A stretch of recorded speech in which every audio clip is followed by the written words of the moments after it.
Welcome to Behind the Investigation with Atlanta News First Investigates. I'm Chief Investigator Brendan Keefe, and I'm joined now by investigative reporter Anastasia Olmos. Hi there, Stasi. Hi, Brendan. So today we're talking about another interesting case involving an apartment.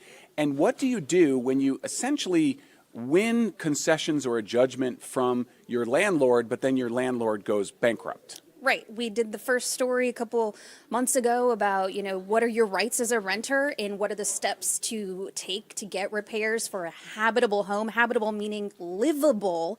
And then, that's the law, right? Yes, it is the new law here. It just doesn't define exactly what habitable means. So there's a process to go through in the courts to try to prove that it was not livable. And then we got this email in, this tip saying that I won in court. I won, we talked to him on the phone. He said $25,000 he won in court. And then they still just didn't pay him, didn't make repairs. So we jumped on it. Here we go.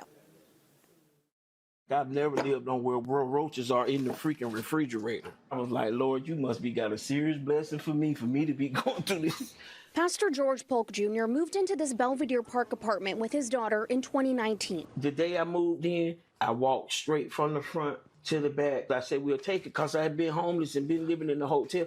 I didn't even care. Today, he wishes he'd taken a little more time. These are the roaches inside the refrigerator. This is video he took in September 2023 of cockroaches going through the freezer cracks into the fridge. The roaches coming out the crevices inside the freezer. This is part of the evidence he presented to a DeKalb County judge when the Cobbs Creek apartment homes, formerly Dasman Residential, tried to evict him in 2023 for not paying rent. When it rains hard, it leaks. Outside of that is rotten. So if the rain rains this way, it's water all on the floor. The judge said the apartment breached their duty to keep the home habitable and approved the pastor's request for $25,000 in damages, ordering him to pay his future monthly rent into the court until repairs were done. This is the dishwasher. I never used it. If you're wondering, what is that? Those are roach crap.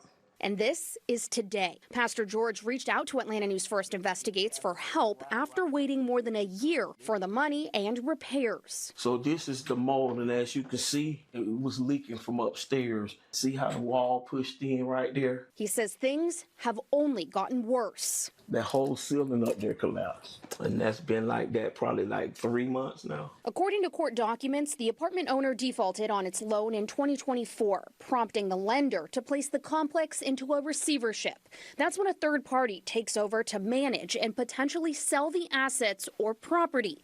In this case, B. Riley Advisory Services stepped in almost 5 months ago. It says we can provide 3 months free rent, which should enable pastor to have sufficient cash to relocate. Pastor George says B. Riley advisors are offering to settle by giving him back the rent money he's paid into the court. About $14,000. That's $10,000 less than the judge said the complex owed him. We located an investor and asset manager for Cobbs Creek Apartments. In an email, he told us the complex was $1.1 million in debt from residents who didn't pay rent, adding that the receiver is now responsible for all operations, including payments.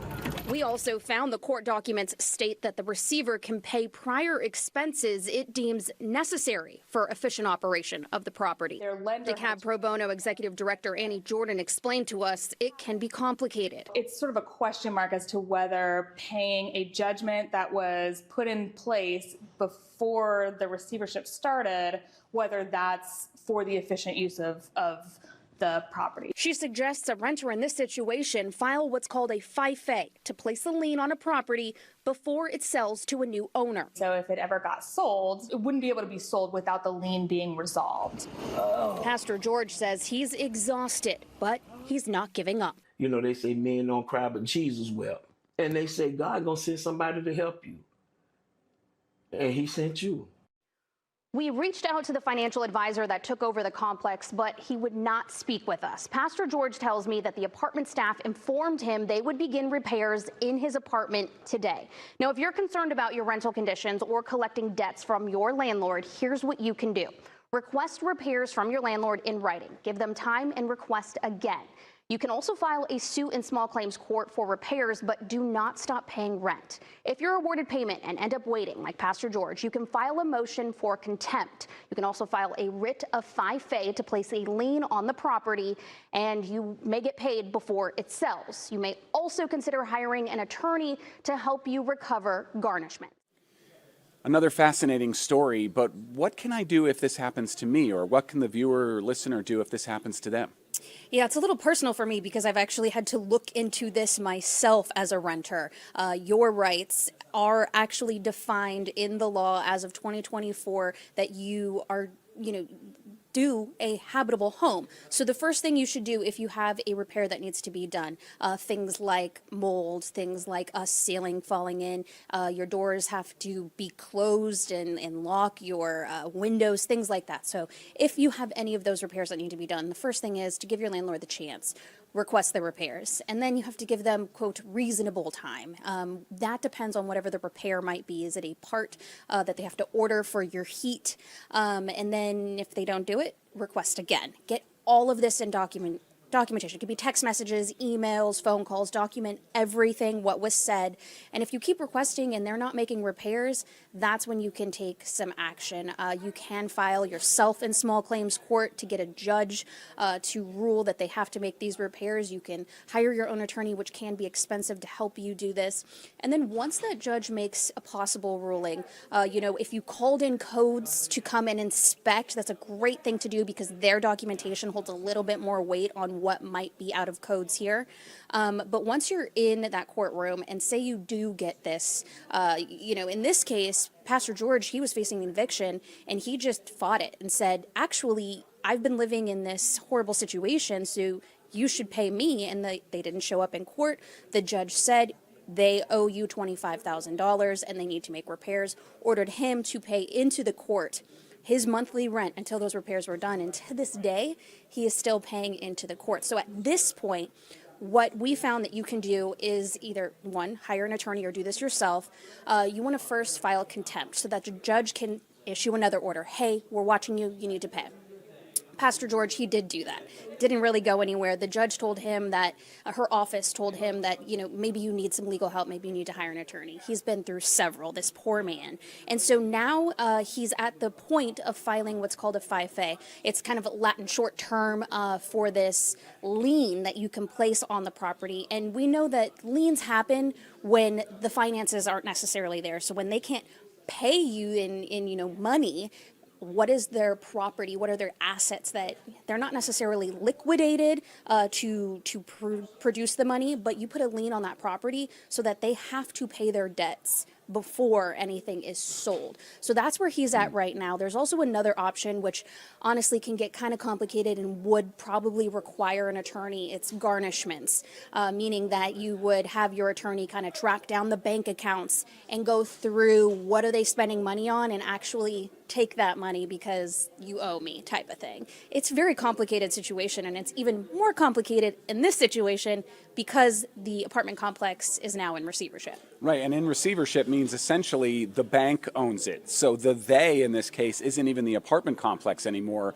It's the people who now own it because of default. It's, in investigative journalism, we're always looking for accountability. Who do we hold accountable? And in this case, you want to hold the apartment complex owner accountable, but that owner word got really hard to track down because the people that were getting fined or, called into court for code violations that we looked into, they no longer own the apartment complex. The lender who gave them this, massive loan, I believe it was 20-some million dollars in a loan. And so they could no longer pay that because one of the trusts that I reached out to, they said, I put in money into this complex and we weren't even getting rent money back from tenants. And so, he said he wanted what was best for them, but it's now on the receivership. So that lender then kind of called in a financial group to come and take over, try to salvage the property. It's very different from bankruptcy. They're not liquidating the property. In fact, right now, they are actually redoing some of these apartments. Pastor George sends me photos every day of them there redoing the walls and bringing in new stoves and stuff. And They had said that they would, the day we did the story was April 17th, they had said that they would come and start repairs. They did not show up that day, which really concerned us, but they did show up on the 23rd. And so that would be a couple days ago. And they started making repairs in his apartment, which he's been sending me photos. It looks much, much different, but he is still waiting on that $25,000 that he is owed. You know, and one step I did not hear you say is don't pay your rent or Right. withhold the rent. If you withhold the rent, you essentially, lose standing, or at least you lose your argument because you're no longer paying the rent, right? They can evict you at that point. Exactly. Any attorney I've spoken to has said never stop paying rent. There are two different laws here in Georgia, what the landlord's responsibilities are and what the tenant's responsibilities are. And you want to make sure that you're in good standing with what your responsibilities are if you do go to court. And you can say, I have done absolutely everything. This complex, when I did look them up on court records, I did see that there were a few evictions filed for not paying rent. And then you could see that the tenant did appear in court and ask for an extension or ask for whatever assistance that they needed during COVID. So apartment complexes are dealing with this still to this day. But the best thing to do is get everything in writing, do your best to pay your rent on time. And then, another thing is if you make repairs yourself, that is potentially deductible in your rent, but just be sure that it is an absolute uninhabitable situation because you do not want to lose that fight in court. That makes a lot of sense. You mentioned small claims court. In Georgia, that would be magistrate court, Yes. correct? The Yes, county correct. magistrate court. And you don't need an attorney necessarily to file a case. You can literally walk into the clerk's office and fill out a form and essentially file a lawsuit against your landlord. Brennan, get this. I did not mention that Pastor George had any attorney during this process in the beginning because he didn't. He Wow. did all of this himself. He said he studied the laws and he was not going to let anybody take advantage of him, is what he said. And so he filed all this himself. He's the one that fought the eviction. He represented himself in court. He said it was, him and his cane walking into that courtroom fighting for himself. And at this point, when it's gotten really complicated, now he does have an attorney representing him. But we do have links on many of these articles that we've done on renters' rights on AtlantaNewsFirst.com. I've put some links on where you can find how to either print those documents, get examples of those documents. E-file is also a thing that you can do in the courts here in several different counties. Anastasia Olmos, another great investigation and some excellent tips to follow. You can see all of Stassi's stories online at AtlantaNewsFirst.com. Just go to the Investigates page, or you can also watch us on the Atlanta News First YouTube channel. You can stream us on Atlanta News First Plus on your set-top box, Roku, Amazon Fire Stick, wherever you get that kind of streaming content. And you can also listen to Behind the Investigation as a podcast wherever you download your podcasts. We'll see you next time.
Thank you for watching A&F Plus. For more breaking news, live coverage, and your community stories, download the Atlanta News First app.